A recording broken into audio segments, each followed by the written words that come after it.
meus amigos,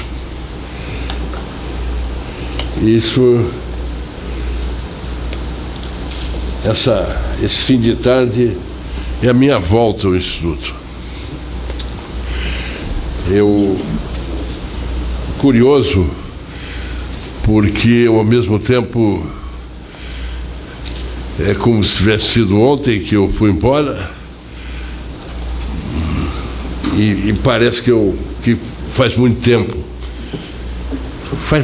que eu não vim ao Instituto, muito tempo mesmo, mas é como se tivesse sido ontem, de modo que eu desejo, antes de mais nada, agradecer por esse chamado, essa determinação que significa a minha volta à minha casa. Muito grato.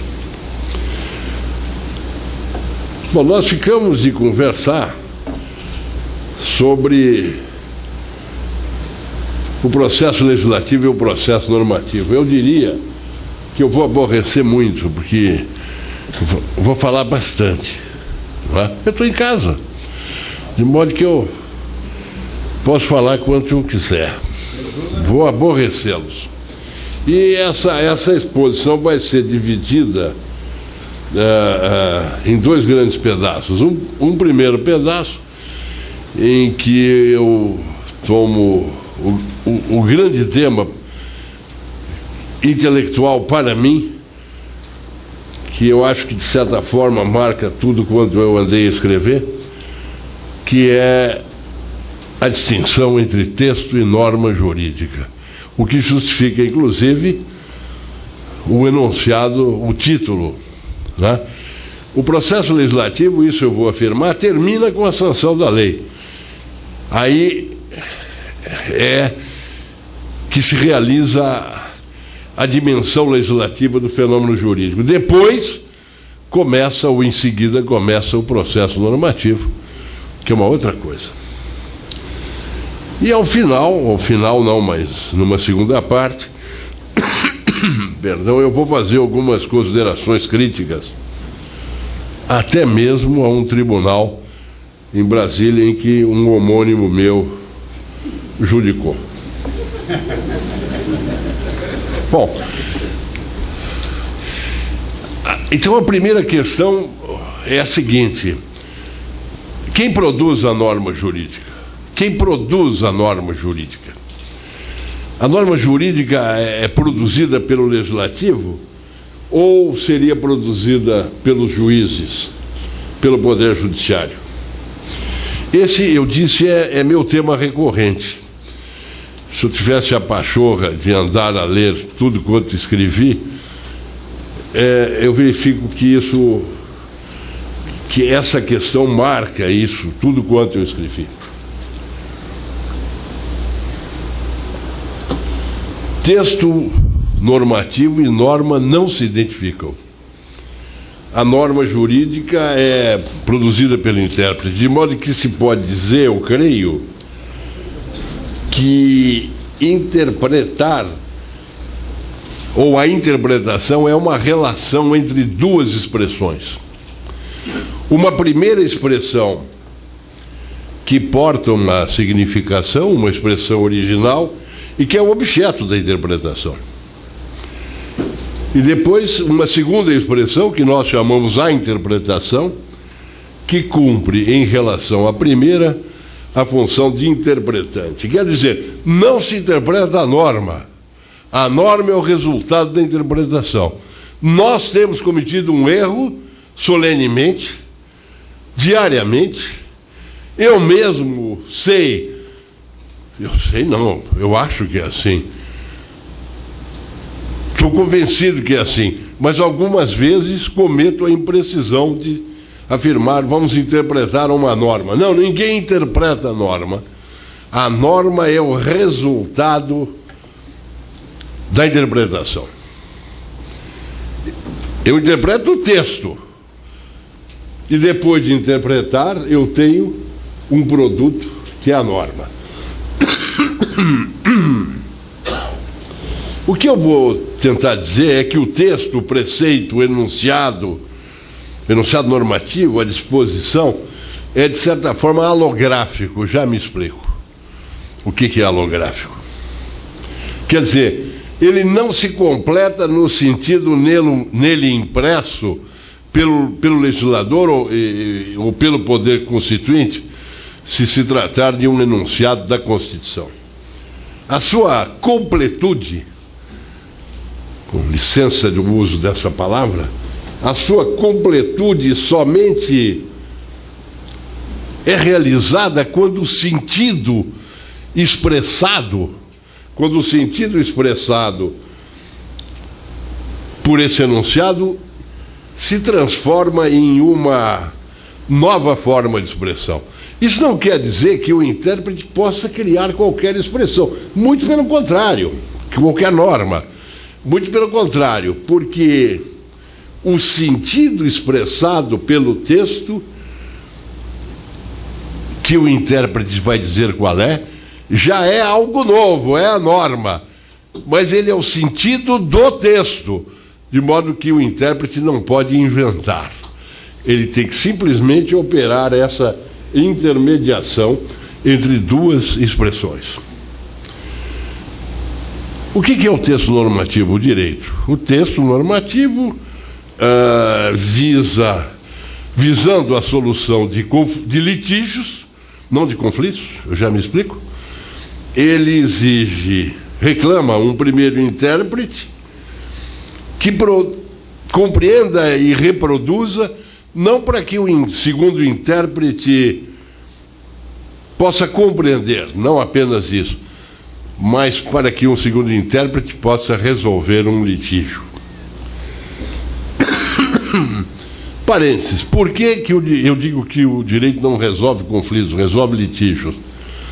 Por uma razão muito simples, porque o que está em debate, o que demanda uma solução, é única e exclusivamente o litígio. Se me permitirem, eu dou um exemplo que para mim é clássico. No meu tempo chamava de esquite, agora é separação judicial. O litígio compõe-se as partes, quem paga, quem visita, quando visita, e 30 anos depois desce a rua ele, e sobe do outro lado a rua ela, e os olhares se cruzam com expressões impublicáveis. O litígio foi solucionado, mas o conflito seguramente permanece. A função do direito é esta, não é? Harmonizar para permitir a fluência do processo social, a fluência da circulação mercantil, sendo um pouco mais crítico. Muito bem. Talvez, se eu usar de um exemplo, fizer uma relação com as artes, fique mais claro isso que eu pretendo dizer quando afirmo a distinção entre texto e norma. Há dois tipos de arte: as autográficas e as alográficas. Nas artes autográficas, a presença de um intérprete é inteiramente irrelevante. A pintura, a literatura em prosa, eu olho esse Monet, muito mais simpático que esse tal de Eros Grau, que eu imagino que lá esteja, e sou perfeitamente capaz de fruir, não é? A fruição estética me vem imediatamente. Eu leio uma página de prosa, de boa prosa, e fruo. A literatura em prosa, a pintura, são autográficas, mas há artes que são alográficas, porque elas reclamam a presença de um intérprete. Olhem, isso aqui é a pauta da sexta de Beethoven, ou da quinta, que tocava no quando eu cheguei aqui no carro. Bom, mas isso a mim não diz absolutamente nada, porque eu não sei nada de música. Isso só vai me dizer alguma coisa Depois que vier um intérprete, aliás, não apenas um intérprete, vários, e produzam ou reproduzam o que está escrito nessa pauta musical. O teatro é assim. É verdade que eu posso ler uma peça de teatro, mas ela não tem o mesmo significado que terá se representada. A poesia também. As artes halográficas, portanto, reclamam um intérprete, e a palavra é a mesma, e que interpreta e que nos dá a fruição estética. Pois bem, no caso do direito, mais do que holograficamente, mais do que compreender para conhecer, nós praticamos a interpretação jurídica com o objetivo de obter uma decisão para problemas práticos. Sempre. Por isso que, na verdade, interpretação e aplicação do direito são uma coisa só, na medida em que se realizam como uma coisa só. Quer dizer, o intérprete discerne o sentido de um determinado texto a partir e em virtude de um determinado caso. E na medida em que ele interpreta, a interpretação é isso, ele torna concreta a lei. Em cada caso, ele aplica. Um grande juiz filósofo argentino, que se foi, mas eu diria que, de certa forma, ainda me guia, como no tango, Henrique Marie, o Marie dizia que há uma equação entre interpretação e aplicação, de modo que elas compreendem uma só operação. Eu interpreto para aplicar. Imagine um sujeito que levasse o título da Lei 6.504 para passar o fim de semana, ou para uma hora íntima, seguramente deve ser internado, porque eu não interpreto textos normativos senão para tentar resolver problemas práticos. A interpretação opera a mediação entre o caráter geral do texto normativo e a sua aplicação particular, quer dizer, opera a sua inserção na vida, partindo de fórmulas linguísticas contidas nos textos, enunciados, exposições, preceitos. Nós alcançamos um determinado conteúdo normativo, aquele conteúdo normativo que estava lá no texto.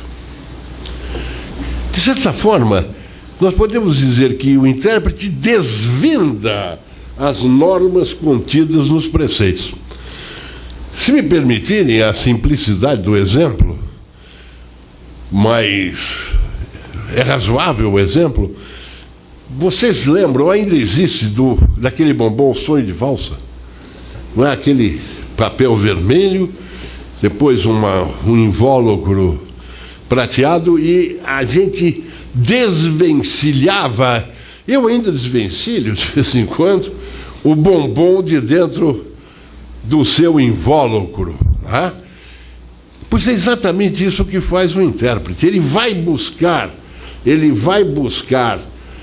lá dentro do texto aquilo que lá está contido e põe à disposição da sociedade, sobretudo quando ele é o intérprete autêntico de Kelsen. Vou usar Kelsen para me referir ao juiz. Parênteses. Engraçado que eu passei a minha vida inteira com uma grande antipatia por Kelsen, inclusive política, até que realmente comecei a ler e descobri que quando a gente lê Kelsen, as coisas mudam completamente.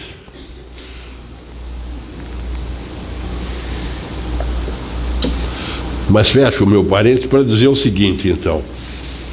As normas resultam da interpretação, e a interpretação é uma tarefa que consiste em se dar concreção ao direito, em transformar disposições, preceitos em normas. Por isso, o ordenamento é um conjunto de interpretações, quer dizer, um conjunto de normas.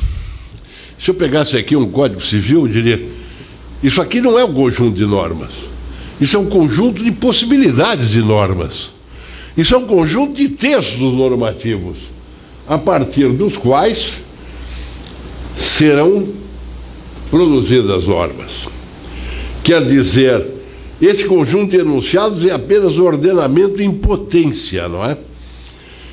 É um conjunto de normas potenciais, que em última instância serão acabadas, digamos assim, no sentido do acabamento final, pelo intérprete autêntico juiz. Mas ele não cria, ele simplesmente expressa o que estava lá dentro do texto. A norma encontra-se em estado de potência, não é? Ela encontra-se em estado de potência dentro do enunciado, o intérprete a desnuda. Eu vou usar um exemplo que eu acho que uma vez, numa conversa aqui no Instituto, eu já usei, de modo que eu peço desculpa por estar repetindo o exemplo para aqueles que já o conhecem. Imaginem que eu tenha chamado aqui 3 escultores de boa cepa, que saibam trabalhar com fazer escultura.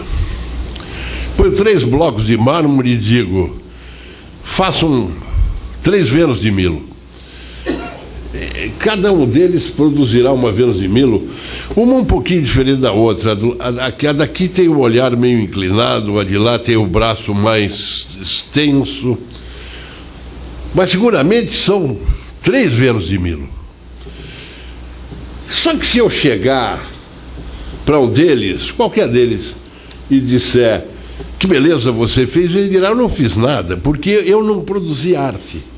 Eu não gozei da liberdade de esculpir as figuras ou símbolos que eu gostaria de esculpir. O que eu fiz foi simplesmente buscar o princípio da existência da Vênus de Milo que estava lá dentro. Porque cada uma delas já se encontrava lá, embora elas sejam perfeitamente identificáveis como tais, ou como tal, como Vênus de Milo, mas sejam diferentes entre si. Parênteses dentro do parênteses. Por favor, acompanhe a confusão mental que eu direi agora, que eu farei agora. São 3 Vênus de Milo. Só que o primeiro deu-lhe medida liminar, era o juiz da 3ª vara. O segundo não deu a medida liminar e o terceiro mandou arquivar o mandado de segurança. Não, mas eu falava de escultura, de repente comecei a falar em decisões jurídicas. Pessoas, é isso mesmo. O princípio da existência da Vênus de Milo estava dentro do bloco de mármore, assim como as normas estão dentro do texto. Mas há sempre mais de uma solução correta em termos de interpretação para cada exercício interpretativo.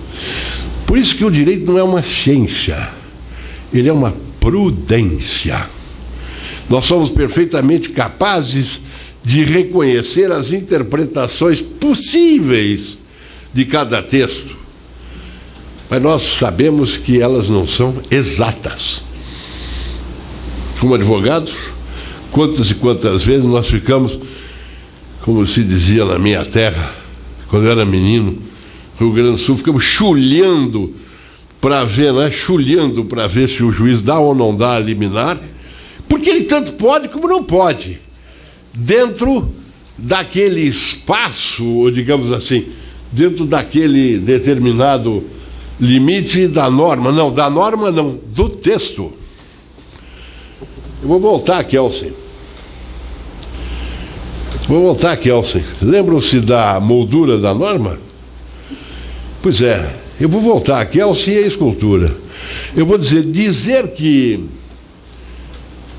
uma dessas Vênus de Milo é fundada na obra grega não significa, na verdade, senão que ela se contém dentro da moldura ou quadro que a obra grega representa. Não significa que ela seja a Vênus de Milo, mas sim que ela seja uma das Vênus de Milo possíveis. Da mesma forma que a norma produzida pelo juiz da terceira vara, da sétima e da nona, são expressões do que é possível, das normas possíveis dentro daquele texto. Por isso eu diria, e que ousadia, Fragoso, emendar Kelsen, mas eu vou praticar, sob os seus olhares benevolentes. A moldura de Kelsen não é da norma, é do texto.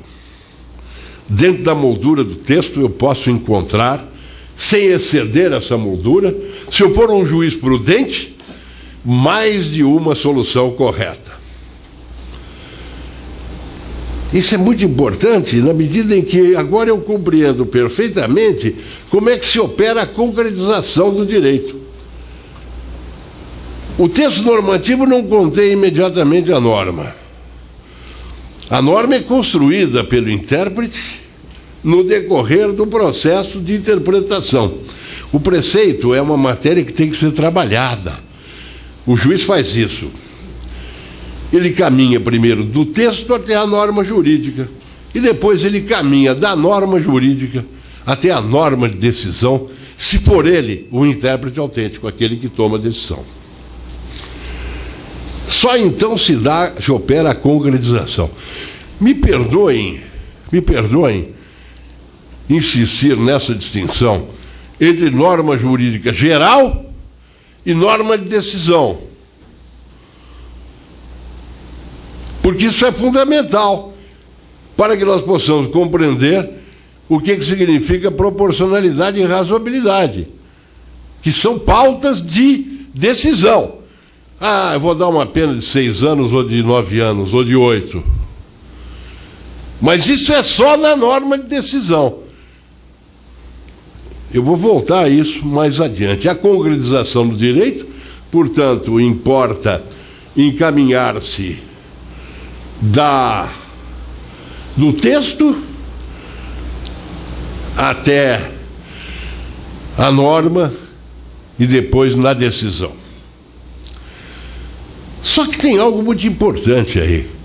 É que a compreensão, a concretização, melhor dizendo, envolve também a compreensão da realidade.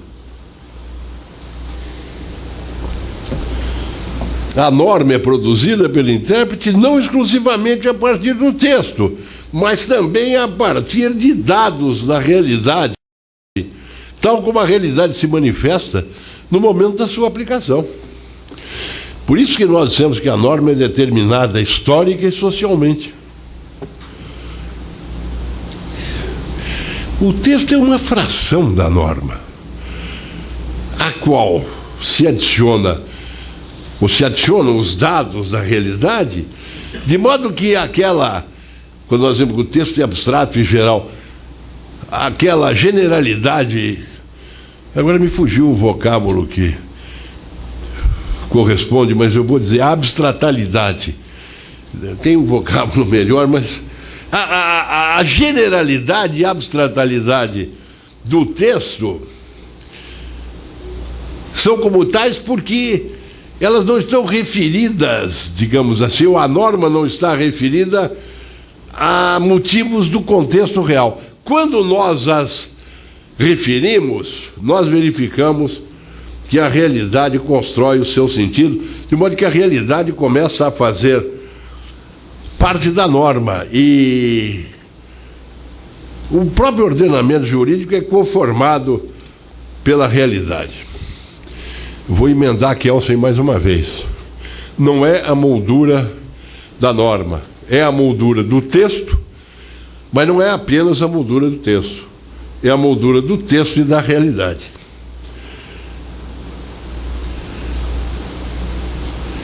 Eu vou dar um exemplo que eu também já usei mais de uma vez, mas que vai dizer tudo, se me permitirem.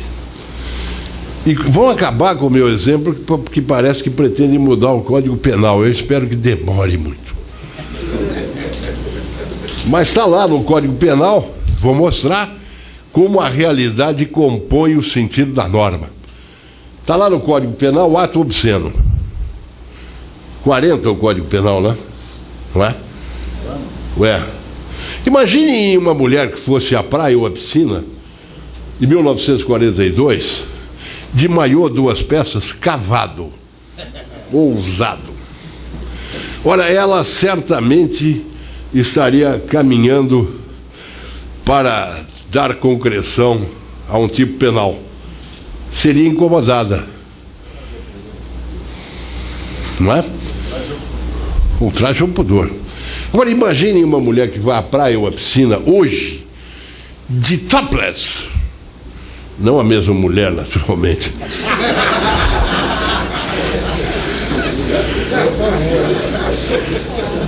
O texto é o mesmo. O texto é o mesmo. Mas a norma é outra. Percebem? Eu acho que esse exemplo me permite explicitar evidenciadamente que essa tarefa de produção da norma envolve não apenas a compreensão do texto, mas também o trazer o texto para a realidade. Portanto, conhecer também a realidade. Por isso eu posso afirmar que o direito é um dinamismo e ele não envelhece nem permanece jovem, porque ele é contemporâneo à realidade, como nós, que somos os mesmos. Não, nós não somos, mas o direito é. Me permitam, antes de passar para a segunda parte, fazer uma observação que me parece muito importante. É que apenas o intérprete autêntico, quer dizer, de Kelsey, o juiz, produz a norma de decisão. Ele compreende e faz uma escolha. Ele é o único que pode exercer o ato de vontade de dizer: é esta a solução do caso.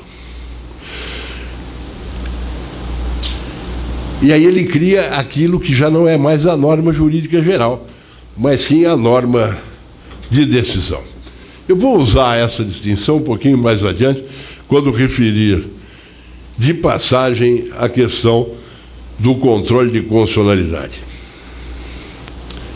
Fechando o raciocínio, as normas resultam da interpretação. O ordenamento jurídico não é apenas um conjunto de textos, é um conjunto de normas, por isso o conjunto dos enunciados é apenas ordenamento em potência, né? E, na verdade, a interpretação do direito opera a mediação entre o caráter geral do texto normativo e sua inserção na vida. Lógico que é importante dizer também que a interpretação é uma prudência, né? É a frônesis, o saber prático. Eu não vou me deter nesse ponto, se não insistir que não existe o exato em direito, porque o direito é prudência. No direito só existe o correto. O juiz não pode, o juiz deve fazer o que deve fazer. Mas isso não significa que ele tenha que matematicamente tomar determinadas decisões. Não, ele é mais do que um matemático, ele exerce uma virtude naquele sentido de aristotélico. O que diz o cidadão grego Stagirita? Ele diz: homem prudente é aquele capaz de deliberar corretamente sobre o que é bom e conveniente, não sobre um aspecto particular. Porém, de um modo geral, a prudência é uma virtude. É uma disposição, uma capacidade, acompanhada de razão, capaz de agir na esfera do que é bom ou mal para o ser humano. Ou, dizendo de outro modo, capaz de agir na esfera dos bens humanos. A prudência é a razão intuitiva, que não discerne o exato, porém o correto. não é saber puro separado do ser. Por isso eu diria, o direito é uma prudência, e o juiz prudente é aquele que decide de acordo com o que, perante em cada caso que tem de julgar, entende em sua consciência que deve fazer. Ele interpreta os textos, considera a realidade e toma uma decisão no exercício de uma prudência. Sim, lógico que isso é grave, na medida em que seria muito mais fácil se houvesse uma decisão sempre a exata e não várias decisões corretas. Seria bom para eles e mal para nós, porque nós, advogados, não teríamos o que fazer. De todo modo, o fato é que, embora isso às vezes não fique claro e talvez os próprios advogados tentem cobrir com o véu, é que há uma diferença entre direito e justiça. Os juízes aplicam o direito, eles não fazem justiça, porque a justiça é uma outra coisa, não se aprende na faculdade de Direito, tem que ir lá para a história, para o seminário, para a filosofia. Há muitas éticas, muitas justiças. E o que caracteriza o direito moderno é precisamente a objetividade da lei, a superação do arbítrio de quem decidia subjetivamente. O exemplo dos dois ladrões, que o autor alemão deu, mas que eu sempre esqueço o nome dele, por causa do Westphalen. Não, Alzheimer, não é Westphalen. O exemplo dos dois ladrões, eu acho fantástico. Era o dia de tomar decisões na praça pública, e esse cara aqui é ladrão, roubou uma campainha, morte. O cara taciturno. Aí vem um outro sujeito, também roubou uma campainha. Mas eu queria ligar. E é um cara espirituoso, que conta piada, não é? Usa metáforas. E o rei disse, que divertido. Soltem. Por quê? Porque as decisões tomadas ou eram subjetivamente, arbitrariamente. Com a instauração do chamado direito moderno, prevalece a ética da legalidade. Os juízes interpretam, aplicam o direito. A função deles não é produzir justiça. Se me permitirem uma expansão,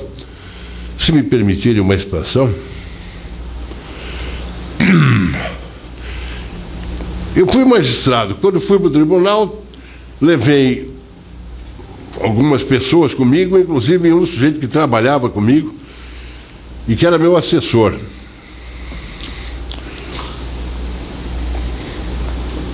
Estava fazendo concurso para juiz.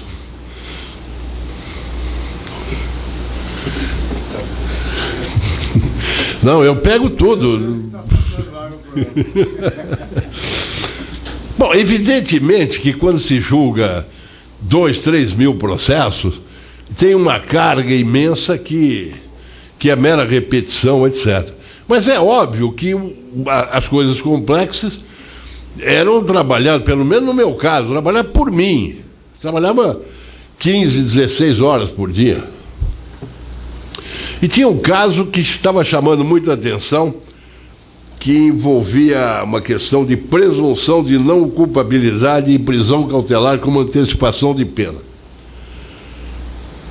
Quando eu terminei o meu voto, a gente fala por um MSN, um negócio desses que... Eu perguntei que ele fica no gabinete, ele troca essa ideia lá. Eu perguntei, que tal? E ele disse, beleza, vírgula, pena que foi para esse réu. E eu respondi para ele estava fazendo concurso para juiz. E ele me disse, eu lhe mandei, perguntei, você está fazendo concurso para juiz ou para justiceiro? Quer dizer, nesse caso, que para mim é um caso exemplar, a minha antipatia por esse sujeito, para quem eu dei o habeas corpus e acabou levando o habeas corpus, e é um caso que acabou ficando, pelo menos tem sido referido, eu não tinha nenhuma simpatia por esse sujeito. Não é? Se fosse no tempo dos meus sonhos, ele iria para a Sibéria. Não é? Mas ele tinha direito e eu tinha que interpretar, aplicar o direito. Os juízes decidem não subjetivamente, de acordo com o seu senso de justiça, mas aplicando o direito, quer dizer, aplicando a Constituição e a lei nos termos que as normas da Constituição e das leis assumem em face da realidade.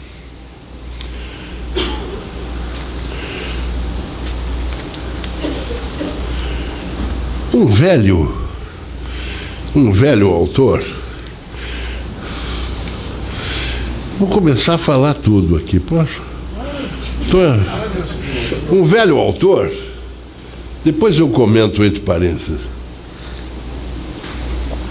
Estão gravando isso? Estão gravando e filmando. Então eu não vou contar a segunda parte da história. Se quiser, eu mando desligar isso. Não, estou brincando. Mas então depois me dá uma cópia para eu saber por que eu vou ser processado. Então, o que eu queria dizer é que a lei abstrata em geral,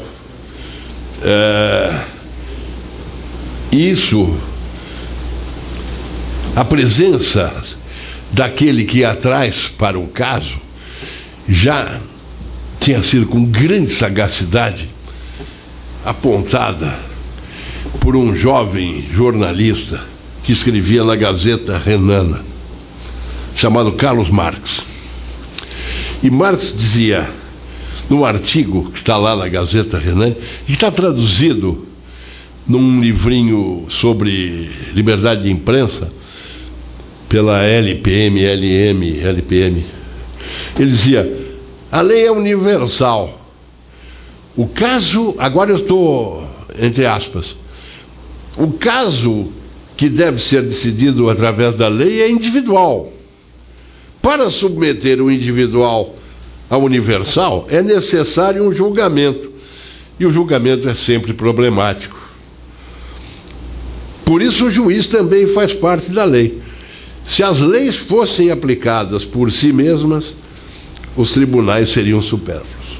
Agora, é exatamente, quer dizer, com uma acuidade digna de Marx, exatamente o que nós hoje percebemos e o que nós estamos dizendo. O juiz exerce uma prudência para resolver o aspecto problemático, não é? Mas ele está vinculado pela objetividade do direito. Quer dizer, ele não pode decidir de acordo com a minha ou com a sua justiça, mas, porém, sempre de acordo com o direito. Não o que grita a multidão enfurecida na rua, porrete nas mãos, muitas vezes, mas o direito. O juiz é necessário, senhores, porque cada caso é um caso. Eu diria que interpretar o direito é caminhar de um ponto a outro, do universal ao singular, como diz o velho, do universal ao singular, através do particular, conferindo a carga de contingencialidade que faltava para tornar plenamente contingencial o singular. Eu acho que fica bem claro que nós estamos, portanto, diante de dois processos: o processo legislativo e o processo normativo. Para não deixar as coisas no ar, quando num determinado momento da minha vida eu citei esse texto, alguém fez uma observação de Marx, alguém fez uma observação de que Marx escrevia mal, qualquer coisa assim, Bakunin escrevia melhor, e eu respondi, e depois eu me dei conta de que aquele cidadão estava tentando atrapalhar meu raciocínio. Sabe, que se eu entrasse na dele, eu não ia poder continuar no meu voto. Não, o voto não, era uma outra coisa. Não era voto. Eu estava falando, assim. Quando terminou o negócio, eu perguntei, mas você leu Marx mesmo? Sim. Falei, os 10 tomos do Capital? E o cara disse, li. Eu falei, então não tem mais nada de conversar. Porque eu só converso com quem lê os 3 tomos. Apenas. Mas o que eu quero dizer, portanto, é que nós estamos diante de 2 momentos, o momento legislativo e o momento normativo, mas isso não significa uma cisão na dinâmica jurídica, percebem? O texto é desdobrado pelo intérprete no momento da interpretação, de modo que o processo que o direito é enquanto totalidade não se interrompe aí, ele apenas se completa. Continua a insistir que o direito é um dinamismo, é um organismo vivo e é do presente, da vida real, que se toma as forças que lhe conferem vida. Vida é movimento, por isso o direito é movimento também. A interpretação não é a mera dedução do direito, mas sim um processo de contínua adaptação de seus textos à realidade. Quem produz as normas jurídicas? Os intérpretes, em última instância, os juízes, os magistrados. Por isso, aquele negócio que eu aprendi na faculdade de teoria da subsunção já era. Eu não posso continuar a raciocinar naqueles termos, sem querer dizer com isso que os que me ensinaram não eram inteligentes, não eram estudos. Não, é que naquela época nós não tínhamos apreendido ainda uma série de circunstâncias que hoje nos permitem apontar essa distinção fundamental. A distinção entre a dimensão textual e a dimensão normativa. Queria fazer uma pequena, não pausa, mas uma pequena passagem, um pequeno rito de passagem em torno de uma tecnicalidade. O que é o controle de constitucionalidade e por que ele é peculiar com relação à atividade em geral dos juízes? É porque, em geral, há um caso que deve ser decidido, o intérprete autêntico toma os textos, a realidade, daí produz as normas jurídicas gerais com as quais ele vai decidir o caso, e aí ele formula uma norma de decisão, a norma de decisão daquele caso. No caso do controle de constitucionalidade é um pouco diferente, porque o que ocorre é o seguinte: a lei A está sendo questionada, constitucional ou inconstitucional. O juiz interpreta, extrai da lei A a norma que lhe corresponde e examina essa norma segundo o parâmetro da Constituição. A Constituição. E aí ele interpreta o texto da Constituição, a Constituição no seu todo ele interpreta. Extrai de lá as normas e vê da coerência entre a norma infraconstitucional e a norma constitucional. Aí não há norma de decisão. Perfeito?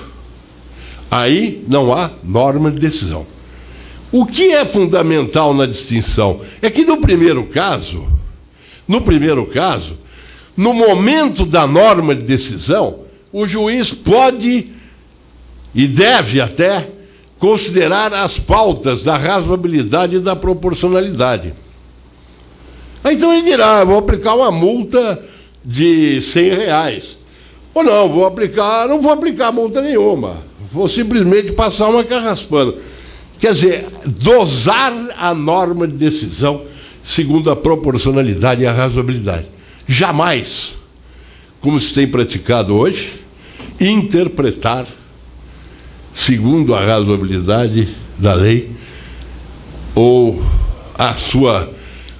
critérios de proporcionalidade. Qual é o único critério que deve ser tomado para se apurar a constitucionalidade e inconstitucionalidade? é única e exclusivamente o critério da Constituição. Porque se não for assim, e se nós permitirmos que os tribunais considerem a razoabilidade das leis, quando apuram a constitucionalidade, nós estamos perdidos, porque toda a segurança e certeza jurídica vão para o espaço. Porque nós estamos permitindo que cada juiz, ou cada tribunal, ou cada ministro, decida não segundo a Constituição, mas segundo os seus valores. Transgressão, substituição da objetividade do direito positivo pela subjetividade dos juízes.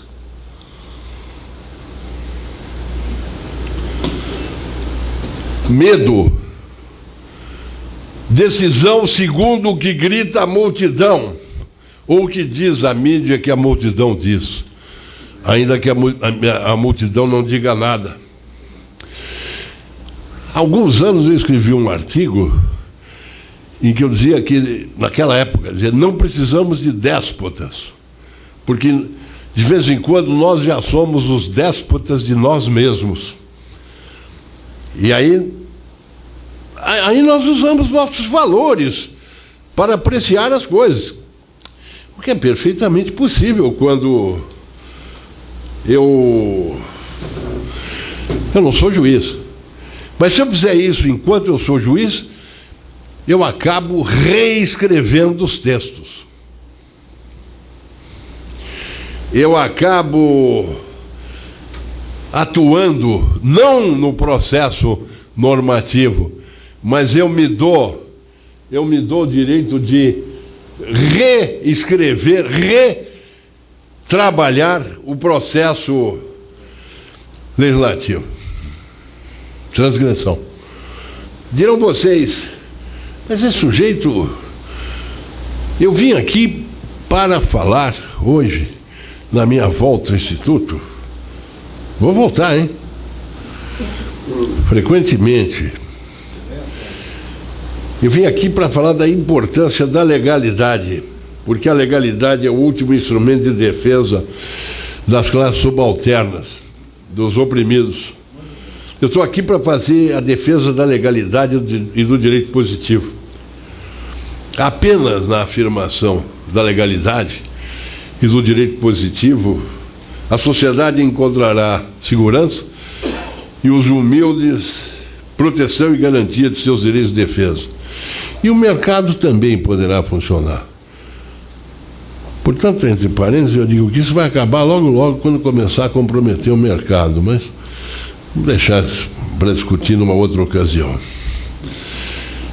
Eu vou contar uma pequena história que para mim é extremamente expressiva. A questão de uns meses, 6 meses, 8, não sei, eu vou muito para Minas, onde tem uma casa, e tinha um homem do campo, um homem simples, sem estudo, e ele me encontrou e falou assim: ô doutor, conta como é esse negócio de ficha limpa. Eu falei: ó, isso é complicado, Vardir, esse negócio é complicado, porque tem um negócio chamado presunção de inocência. E, sei lá, a regra da presunção faz parte da nossa cultura, é um negócio muito complicado. Talvez a opinião publicada, não a opinião pública, porque ficha suja é eleito pela opinião pública.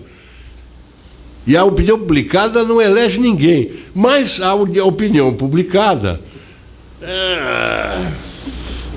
acabou fazendo pressão, né, Vardir? Sei lá, acho que eles decidiram. Antes que eu terminasse de falar, o Vardir disse o seguinte: pois é, doutor, eles não decidiram na Constituição, eles fizeram que nem Pilatos. Nós vamos à faculdade de Direito para aprender direito, não justiça. O direito que está aí, ele serve para harmonizar conflitos. não é para justiçar. Eu vi segunda-feira, ouvi uma entrevista maravilhosa do Chico de Oliveira, Francisco de Oliveira, professor da USP, que eu conheço e que admiro muito, e disse uma coisa muito bonita no final. Ele disse: eu quero dizer que eu ideologicamente sou marxista, mas eticamente sou cristão. Eu acho que esse é um momento que a maturidade proporciona ao homem. Eu, por isso, diria até,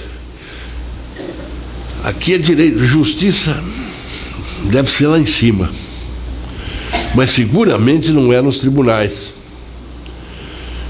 O sujeito que eu conheço chegou num tribunal com fama de marxista e saiu com fama de positivista.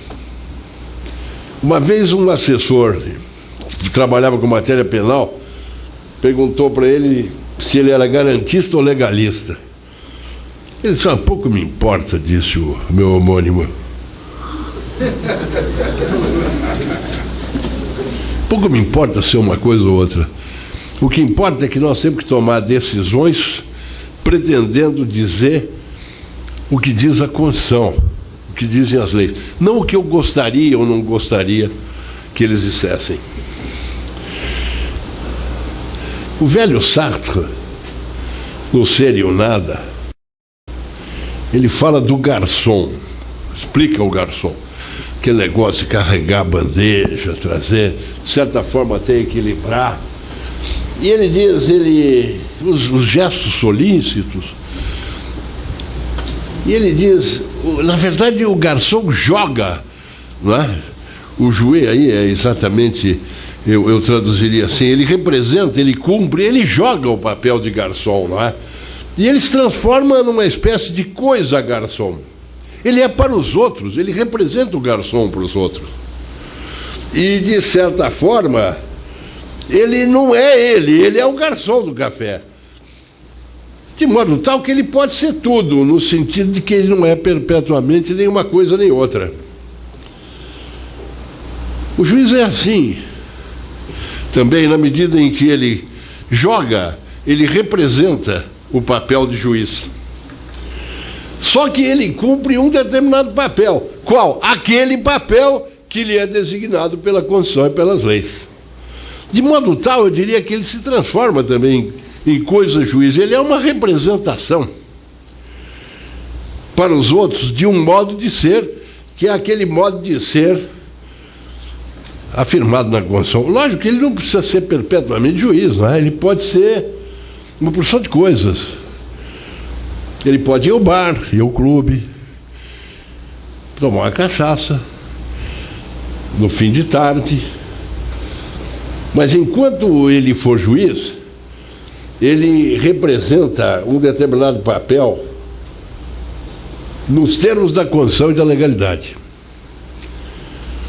Lógico que nos momentos em que ele não estiver sendo juiz, que ele não estiver representando, jogando esse papel, podem prevalecer os seus valores. A única coisa que eu recomendaria é que ele, sendo juiz, ele não seja muito expansivo, ele fique quieto. Ele pode no bar dizer que absurdo isso, papapá. Quer ver uma coisa? Aborto. Dignidade da pessoa humana. Imagina uma mulher sofrer tanto. Mas a dignidade da pessoa humana diz que o embrião recebe doações, tem capacidade testamentária, tem curador. A dignidade da pessoa humana, no caso da união homoafetiva. Bom, se eu estou no bar, eu posso optar por uma solução ou outra. Mas está escrito homem e mulher na Constituição. A dignidade da pessoa humana joga aqui ou ali. Aquele negócio das cotas na universidade. Eu falei de piada no bar. Vou entrar com 10 denúncias de crime de racismo contra os feitos que decidiram. Vocês percebem que a dignidade da pessoa humana serve para justificar tudo? mas ela tem que justificar o mínimo possível e tanto quanto possível as decisões têm que ser tomadas pelo juiz que representa o juiz nos termos da Constituição e da lei. Estou chegando no fim. Na metade dos anos 80, a doutrina jurídica brasileira foi invadida por Dworkin e pelos princípios. Curiosamente, naquele momento eu escrevi a tese para professor titular na Faculdade de Direito da USP. Então eu entrei nesse negócio, por coincidência notável, eu tive acesso aos textos do Dworkin, e o grande debate que começou foi o seguinte: princípio é norma jurídica, e daí, sim, é norma jurídica, e isso não quer dizer absolutamente nada, já vou mostrar por quê. A partir daí, começou a destruição da positividade do direito moderno pelos valores.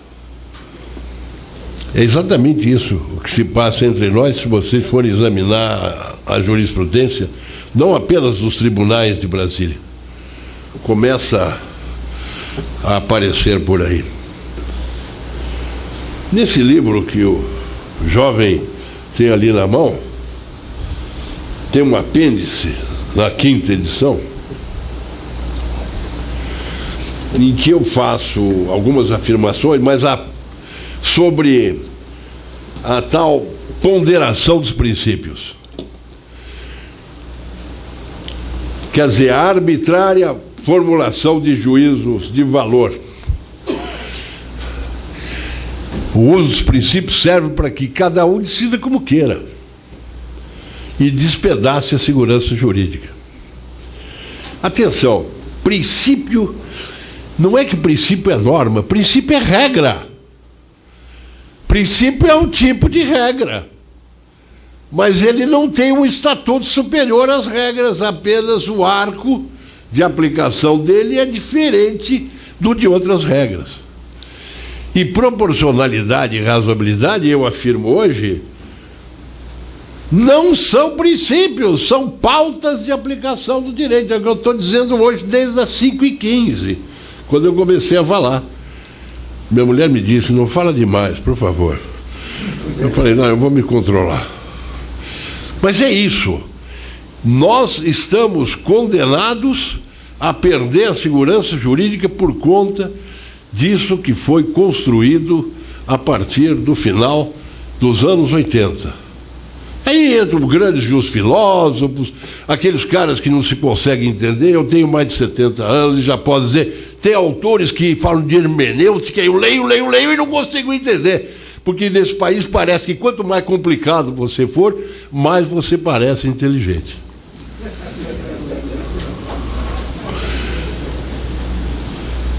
Querem ver a absoluta incerteza da ponderação dos princípios? Eu poderia trazer uma enfiada de decisões.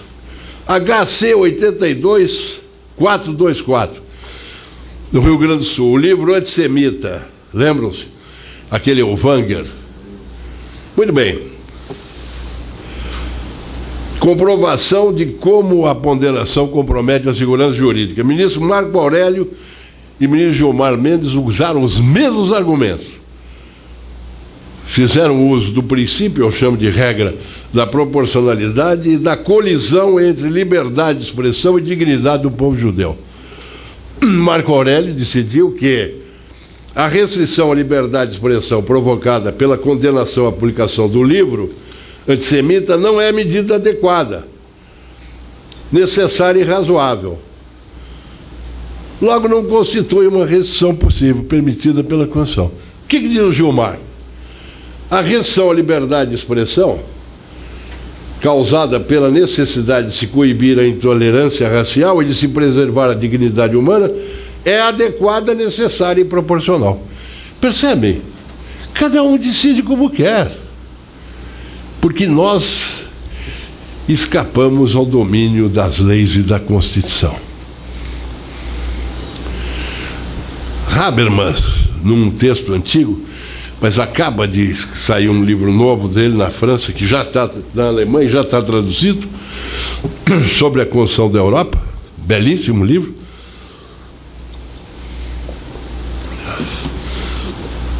Habermas mostra exatamente como é que se dá o mau uso da dignidade da pessoa humana, que acaba sendo uma ponte, uma passarela entre o direito e a moral. Isso é para qualquer coisa. Vou voltar: aborto de anencéfalo, presunção de inocência ou de culpabilidade, e assim por diante.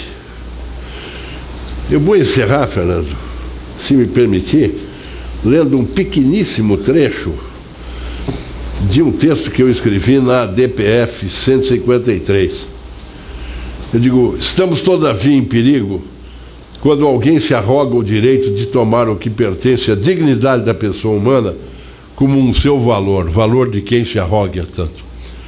É que então o valor do humano assume forma na substância e na medida de quem o afirme, e o pretenda impor na qualidade e quantidade em que o mensure. Então o valor da dignidade da pessoa humana já não será mais valor do humano, de todos quantos pertencem à humanidade, porém daquele que o proclama conforme o seu critério particular. Estamos então em perigo, submisso à tirania dos valores. Infelizmente, quem disse isso, embora corretamente, foi o Carl Schmitt. Eu detesto citar o Carl Schmitt, mas a verdade é que foi ele que observou isso, a tirania dos valores. Quando um determinado valor apodera-se de uma pessoa, tende a erigir-se em tirano único de todo o ethos humano, ao custo, isso é o Schmitt quem diz, ao custo de outros valores, inclusive dos que não lhe sejam, do ponto de vista material, diametralmente opostos. Por isso, meus colegas, meus amigos, meus pacientes amigos, por isso eu tenho medo dos juízes e dos tribunais que se excedem no exercício desse inusitado controle de razoabilidade das leis, legando-me um mundo apenas de incerteza e insegurança jurídica. Aos 72 anos quase, só me ocorre dizer: que Deus tenha piedade de nós. Muito obrigado.